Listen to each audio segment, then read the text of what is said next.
Umengameli we-ANC Cyril Ramaphosa usola i-DA ngekungafuni kusebenzisana kahle nabo nakutethi imfunweni tayo kulohulumende welubumbano wavelonke.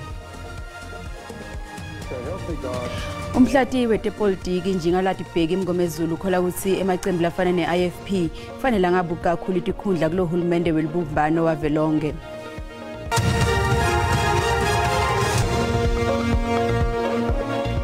Kupnawu plus filela khona sikubingelele mbukeli sikwamukele tindzabeni teswati le-State Flap Khoma ku-SABC sise-Auckland Park eJozi. Ungakhohlwa kwembukeli ukuthi letindzaba tiyatfolakala ku-YouTube, Facebook, X naku-SABC Plus. Umengameli we-ANC Cyril Ramaphosa ubhalele umholi we-DA John Steenhuisen encwadzi asola lenhlangano ngekungasebenzisani kahle kulolu hlelo lwabo lwekubumbana kwahulumende welubumbano wavelonke. Encwadzini lebonwe i-SABC Mengameli Cyril Ramaphosa utshele umholi we-DA John Steenhuisen ukuthi incwadi le yabhalwa ngusihlalo walenhlangano Helen Zille ayihambisani nekuhlonipha umthethosisekelo wakuleli. I-DA beyifuna iniketwe tikhundla letilishumi tetindvuna tembuso nemasekela ato iphindze iniketwe nemandla ecosha bonke bacondzisi balamatiko. Ramaphosa kule ncwadi uthi i-DA ayifuni kusebenzisana nabo kahle njengaletinye tinhlangano tepolitiki. Uthi ukholelwa ukuthi i-DA itsikameta lolu hlelo lwahulumende wavelonke. Ramaphosa uthi uhlele kuphothula tonke tingxoxo netinhlangano kuleli viki. Kusenjalo i-DA itawubamba umhlangano lamuhla Ntsambama mayelana netikhundla letifunako kulohulumende welubumbano wavelonke.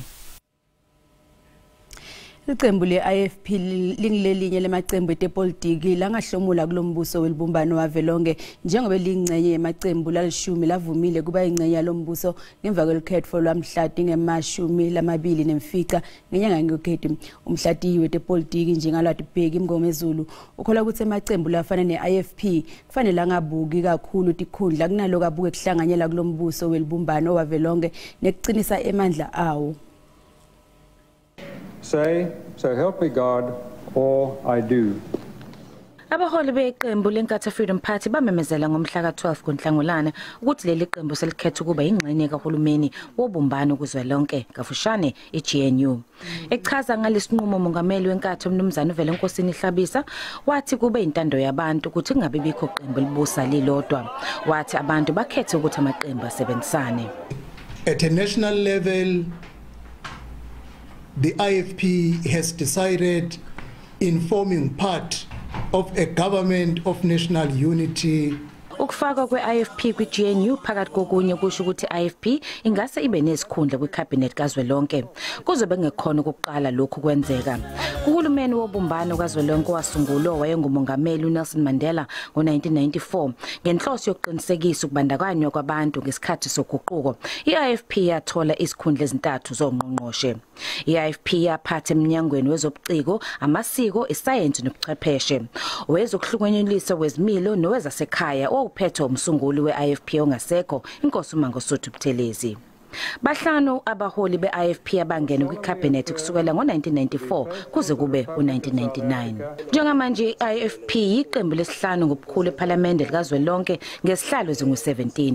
Akakacaci ukuthi iziphi izikhundla ezingase lizithole kulokhu, kodwa phakathi kwabaholi abaphezulu okungenzeka ukuthi bacatshangele umongameli kubalwa uHlabisa, iphini likamongameli we-IFP inkosi uMzamo Buthelezi kanye nokhulumela iqembu kuzwelonke uMnumzane Mkhuleko Hlengwa.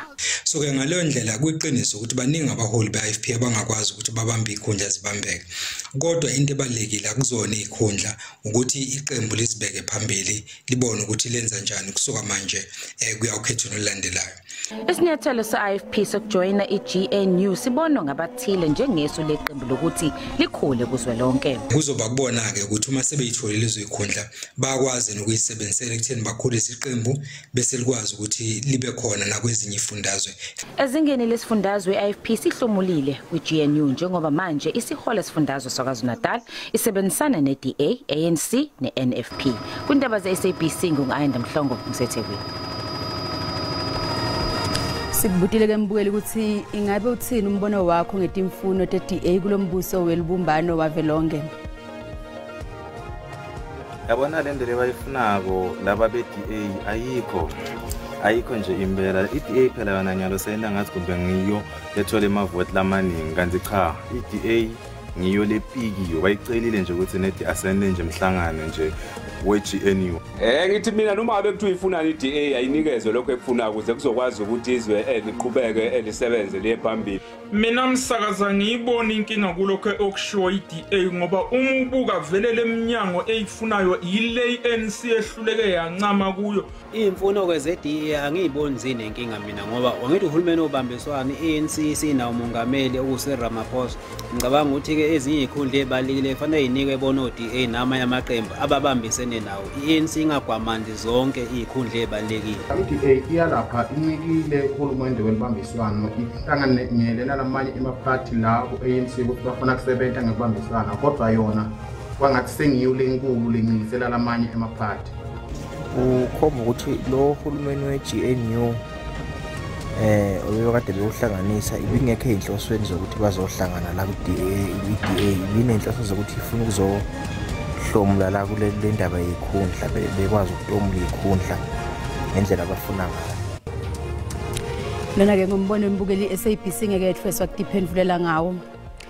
Ikhosathu ithi isamangele ukuthi iANC ichubekile nekufungisa lona lebakayindvuna yetemidlalo zizi kodwa njengelunga leParliament kodwa washiya phasi esikhundleni sakhe ekucaleni kwalenyanga ngemva kwekubekwa emacala engohlakalo. Lamacala landzela iphakamiso tembiko wekugwamadwa kwemandla embuso lapho kwavela khona ligama lakhe ngetinsolo tekufumbathiswa. Umhlelembisi wekhosathu eParliament Matthew Parks uthi bavumele ngeseno seANC kulandzela kufungiswa kodwa njengelunga leParliament. Uthi ANC ayike nditona ngekungalandzeli iphakamiso tekuthi ushenxe esikhundleni. And the ANC really messed up on this one, to be honest. There's no amount of perfume or roses you can put on this one. It just doesn't look good. And really, Zizi Kodwa had resigned 2.5 weeks ago as a member of cabinet. So what happened within 2.5 weeks? They said, bring him back, everything's okay now. Because the trials are over, the charges have not been dropped. So we had raised with the ANC before it happened. We're quite disappointed they just walked blindly into this own goal for no good reason. There's no value to it. And the legalistic arguments the ANC is raising that, well, as long as you step aside from cabinet or from a leadership position, that's good enough. It's not good enough. That needs to include members of parliament because society does not want to hear legalistic waffling. They want to know that if you're stepping aside, you step aside, whether it's a minister or a member of parliament or as a council, whatever position you have, society holds all of these positions in high value. And it just sends a wrong message that we're soft on crime and corruption, we're soft on the renewal campaign. So we hope the ANC, we hope Zizi Kodwa will do the right thing and reconsider this move and step back. Kusenja nomkanjubove beANC bakuhlabile lokufungiswa kodwa njengelunga leParliament ekuceni balelo viki lapho bathe khona bakuvisisi nakancane. Langa uthi batawenda siphakamiso sekuthi ludzaba lo step aside lubukisiswe. Uphinze wathi imfuno takodwa kumele tingabi ngetulu kweANC. Langa uthi nomkanjubove abona ukuthi kungcono ukuthi bonke lababukene tinsolo yamene ugwamandwa kwemandla embuso emagama abo angakahlanjwa leCommission yesimilo kumele batshelwe ukuthi bashiye phansi etikhundleni tabo ngokushesha kude kuvikeleke isithundi seANC. Inkantolo yamanje wasePietermaritzburg isicithile isicelo sebameli besebenzise IEC lesibeke licala lekwephula umthetho weDelcatfo nekuthi lelidzaba lithethwe enkantolo yeDelcatfo. Musa wenkosi mnikazi longumphathi we-IEC emsunduzi waboshwa ngeLikhetfo losanza kwendlula kulenyanga leyingcile usola ngekuhambisa impahla yeLikhetfo ngaphandle kwekugadwa amaphoyisa. Mnikazi uvele kwesibili enkantolo beyigcwele iphuphuma. Idolo wameli bakhe bafake isicelo sekuthi lelicala liyiswe enkantolo yeDelcatfo. Usola ngekuhambisa emaphepha ekuvota noma emabhaloti angakagadwanga amaphoyisa. Manje Edmond Suvalski ukhiphe isinqumo sekuthi inkantolo inawo emandla ukuthi ilalelo lodzaba. Uthi kuphula umthetho weDelcatfo kulicala kanzi kumele umnikazi amelane nalo enkantolo yetemacala. Umbuso utshele enkantolo ukuthi ukulungele kucala lelicala njengoba luphenyo seluphelile. Bamele bamnikazi bathi basafuna kubukisisa lesinqumo. When you basically understand jurisdiction, the jurisdiction of our High Court covers the whole of South Africa.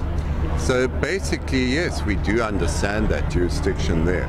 But that wasn't my argument yesterday. It was about the importance of the electoral court. Emalunga MK yasimukele lesinqumo senkantolo. Isinqumo senkantolo sanamhlanje siyamukeleka eqenjini lomkhonto wesizwe ngoba siyazi ukuthi umangalelwa nabameli bakhe bebefisa ukuthi lolu daba liyoxoxwa enkantolo yezenketho kepha ke lenkantolo yasikubona kufanele ukuthi lolu daba lixoxelwe kule nkantolo ngoba lo daba olunokwenza nobugebengu alukho kakhulu nenhlelo nokuphatheka kohlelo lokhetho. Ngaphandle enkantolo bekugcwele emaphoyisa kanti lelicala lihlehlisiwe ukuthi kube mhlati timbili kulenyanga letako. Steve Biko Foundation evakalise ukukhathateka kwayo mayelana nekubunjwa kwembuso welihlandla lesikhombisa lekubonakala kuwelela kakhulu ekukhundleni kunekuthi kubukwe imfuno tebantu bakuleli. Lokho kuvakaliswe kumbuthano wayo naletinye inhlangano letifuna kubona lishintsho kuleli njengoba sekuphele iminyaka lenge-30 leli latfola inkululeko. Leti inhlangano tembango kwetithi sesifikile isikhathi sekuthi itakhamuti likhulumisane ngelikusasa nelihlelo lekubambisana lelitawuletha lithemba kuvelonke. Eminyakeni lengamashumi lengcile mhla tinga-26 enyangeni yelihlaba ngo-1955 ngesikhathi ucina umzabalazo wenkululeko i-ANC yakubona kukuhle kuphumele ebaleni ngelikusasa leli live yamema wonke umuntu wakuleli ukuthi ahlanganyele nayo. Kulapho kwavela khona luhlelo lwemculo malungana uluntu kwavetwa imfuno tebantu tekwenta tintfo kwemtsetfosisekelo. Emva kweminyaka ngalengamashumi ngaphansi kwentsandvo elinyenti kwentiwa libito lolufanako kutakhamuti kwakha umbono munye kucinisa intsandvo elinyenti lelive lapho khona kunekhathateka ngesimo lesibi lelikhandza likuso lelive. The results produced by the 2024 elections calls upon all of us to reflect on the South Africa we want for the future and our children. Ngikholelwa ukuthi kudzingeka ukuthi kube nenkulumo mphendulano yavelonke lefaka sonke sakhamuti sakuleli ekwakheni kabusha lelive. We call on all citizens to engage in defining a clear vision and to establish a unifying program that inspires new national hope. Ngesikhathi lapho khona sive sisalinze kubona ukuthi ingabe utawuba njani lo hulumende welihlandla lesikhombisa. Lena yintfo lebange kukhathateka ku Steve Biko Foundation. It is of great concern that all of these discussions that are happening up to now are around power. There is no message that has landed yet, in our view, that there is concern about things beyond power. Kutsile nkulumo mphendulano yavelonke ivele nemhlahlandlela lotawufeza tifiso tesive.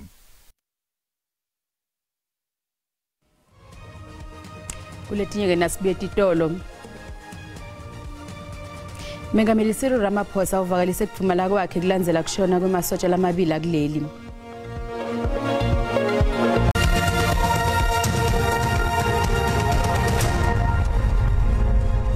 Asikwamukele mbuyele esigabeni sesibili setindzaba tesiswati nasanza ngena kusekhona hlala nathi. Mengameli Cyril Ramaphosa uvakalise kuphumala kwakhe kulandzela kushona kwemasosha lamabili akuleli kwalimala lange-20 eMpumalanga yeCongo DRC. Ramaphosa udlulise emavi envuthuthu emndenini lelahlekelwe nalaba lebebasebenta nalamasosha. Utfawete kuvikela kuleli ayingcenye yemasotsha latfunyelwe eDRC kuyawulawula simo nekuletha kuthula eMpumalanga yakulela live.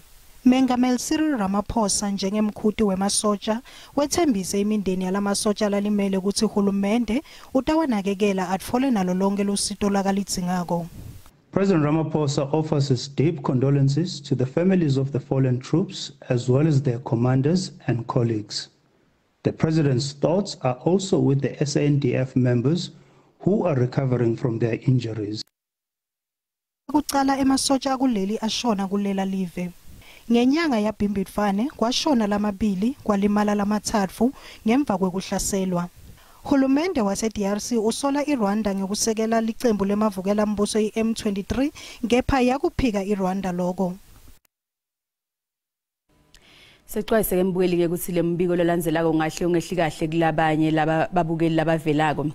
Takamoti tasesabelweni ilihlokane eNorthwest eMahikeng tisabambewa ngendasi kulandzela sehlakalo sekutfola tinja tidla ticu temtimba weliswane emaphoyisa kulesa sifunza athi ngesikhatsi sesha abakatitfoli letinye ticu temtimba letfake ekhatsi inzamo nesisu. Umndeni usabambewa ngaphasi kulandzela sehlakalo lesihlatimulisa umtimba. Kita tabuha ke tsama mo dinja di njena di momothong motlhogonyele be ke ra mama ke rene tlhogo ke yone mare matlo ha ayo le ditlhaha thamo le scope ela be ke tsa great ke khurumetsa re tswa fo antse ke dithomeletse ke utla ba go gape ba re ntja gape tshwere mmele e ke re ya one ile maoto fela mare party on a private party no sna private party de momento ngao umndeni wakaMogami uthi lesehlakalo sishiye bantwana lababonile simo bakhathatekile moyeni ke ngaka ga ke bereke ga gona ngwana go bereka no yana di patient di tshwantse di tla ka gona sa ka go tle di patient tse di boetse mrukwe ka kolo ke be ke berekele mang kontla ha se tšhelete tso se bile Mogami lo ngumelapi wenzabuko uthi umndeni wakhe kufanele ugezwe ngemuva kwelishwa lelibavelele. Ke kopa gore re le botsadi ha o nna le ngwana mo motseng o nna le ngwana mo ntlong o mo bona gore ngwana wa ka gore ha sa tlholana le mpa o le motsadi tshwantse o botse ngwana gore mpa ye e kae or o ye maponiseng. Diphathimandla kulesifunza tithi tikhona tindlela letiphephile tekhushula sisu nemikhakha legcina abantwana kusita abantu labasikati. We have an antenatal clinic where they need to go to. They will be trained how to handle pregnancy, and once we are sure that the person is, in terms of health-wise, is safe, then we are also offering them options. Emaphoyisa saphenya kanzi kude lo saboshiwe.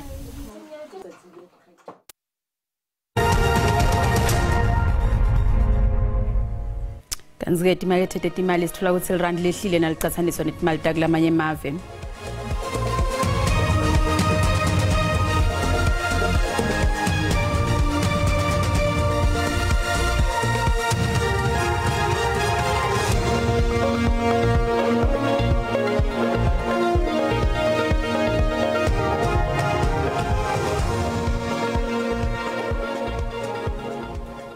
Kutemidlalo umdlali we-TS Galaxy lophinze abe ngumkantshubovu kubafana bafana Bernard Parker uthi akasengakathathi isinqumo sekuthi utaba ngumceceshi nobe achubeke adlale kule season letako kuthola kabandi ngelikusasa lakhe utawuva emhlanganweni nemphathi we-TS Galaxy Team Sukazi Madvute. Parker waqala ukudlala ibhola lelikhokhelako ecenjini iThanda Royal Zulu nga-2004. Asesishelele Bombela sive ukuthi Dan Dlamini usiphathele tipi lethambe embili kuletiphume embiteni kulgwalagwala FM asikwamukele ngosi tithinta lamuhla. Angithathe ngatotho embili tora ngivusele nakuyo mbukele ekhaya ngisho nje ukuthi indzaba lethabethamba embili ehlelweni namuhla befaka ekhathi indzaba yeli-cabinet lamengameli Cyril Ramaphosa njengoba bantu solobabukela ukhalweni balindzele ukuthi naye-ke i-cabinet imenyetelwe kodwa asolwayo imenyetelwa siyawuva ke mbukeli kokuthi ngabe ubambephi ngethulu kwaloko siyawubuka nayo indzaba lethi sewuqalile lo mcimbi lomkhulu we-Inipos lobanjwa njalo ngeminyaka edolobheni leMbombela kulesifundza seMpumalanga. Kuletina letinye mbukeli sitabe siphathele tona nyalo ngensimbi yesithupha kuthi kube insimbi yesikhombisa ehlelweni letiphuma imbiteni kumsakato likhwalagwala FM. Tora angibuyisele kuwe Jozi. Asibonge kakhulu Dlamini. Tingawe talamuhla siphinze futhi sihlangane ngalokudaka ukubukela kube ngilokuhle ukhona into zakhe imathebula nesimo selitulo.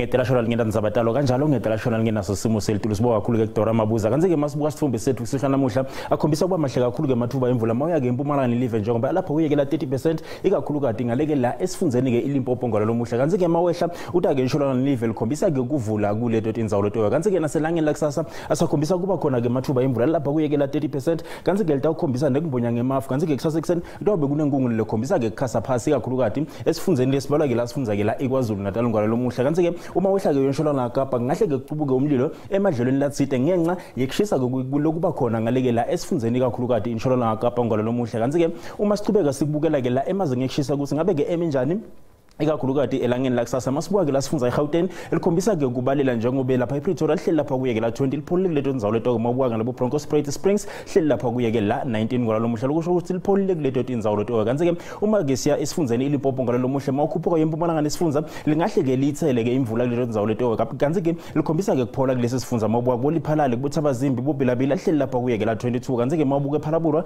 hleli lapha kuye ke la 24 ngalo lomuhla kanti ke uma sichubeka siya ke la eMpumalanga likhombisa ke kubalela ikakhulu kade endzaweni letinyendi kulesi sifundza seMpumalanga kanti ke likhombisa nekuphola mabuka bomashishini boMiddelburg lihleli lapha kuye ke la 17 nangala kuboSkhukhuza njengoba lihleli lapha kuye ke la 24 mabuka boMbombela hleli lapha kuye ke la 21 lipholile kuleto indzawo leto uyofika ngale kubozweleshana uyofika ngale eBuga nangale kubodantshi ngwana lomuhla kanti ke emelo lihleli lapha kuye ke la 17 kanti ke sifundza eKwaZulu Natal iphumile ke inhlavu yelanga kuleto indzawo leto kanti ke sipholile nase sifundza mabuka ke kuFryhead lihleli lapha kuye ke la 21 nangale kubole Smith lihleli ku 21 kanti ke Kokstad kuyobe kubanza ke ekseni njengoba lapha kuye 1 kanti ke kathi magucubala lilanga libe lapha kuye ke la 19 eDurban lihleli lapha kuye ke la 22 lipholile ngwana lomuhle kanti ke la sifundza eEastern Cape indzawo letfana nawo malitswaye kuyobe kubanza ke ekseni njengoba lapha ku 0 kanti ke ngeCustomer Dinner lo lihleli lapha kuye ke la 17 bokomani lipholile njengoba lapha kuye ke la 21 26 aqonqa nangale ke eMthatha mawubuka nangale ke bogcebeka ngolo lomuhle likhombisa ke kuphola kuleto tindzawo leto kanti ke sifundza insholola Kapa iphumile ke inhlavu yelanga mawubuka ngale ke kubo Fredendal